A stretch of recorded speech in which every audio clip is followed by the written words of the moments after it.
চললাম মেয়েকে আনতে। মেয়ের টুপি, আমার ছাতা, কখনো মেয়ে কখনো মানে রোদ এরকম হচ্ছে, তার জন্য নিয়ে যাচ্ছি। আর রেনকোট তো নিচ্ছি না। তো চলো আমার সঙ্গে মেয়ের স্কুলে। বেরিয়ে নিয়ে দেখছি রাস্তার মধ্যে এরকম গাড়িগুলো দাঁড়িয়ে আছে জ্যাম লাগিয়ে, কারণ এদিক দিয়ে যেতে দিচ্ছে না গাড়ি ঘোড়া। এরা নতুন রাস্তা বানাচ্ছে, কারণ এখানে জল জমে যেত খুব, এই যে।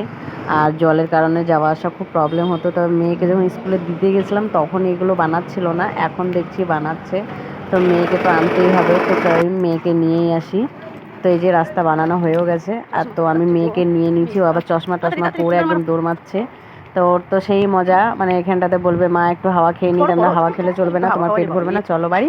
বাড়ি গিয়ে খাওয়া দাওয়া করবে, তারপরে ঘুমাবে, তাহলে পেট ভরবে। তো যাই হোক, আর এত গরম যে কি বলবো, রাস্তায় আস্তে আস্তে ঘেমে চেমে চান হয়ে যায়। এই যে আনতে আনতে ঘেমে চান হয়ে যায়। এই 2 মিনিট যেতে আর আসতে এই যে ঘাম ছুটে যায়। এই যে বাবা সিঁড়ি দিয়ে উঠতে উঠতে পাগল হয়ে যাচ্ছে। এই যে আর এটা খুলতে খুলতে আসবে সব।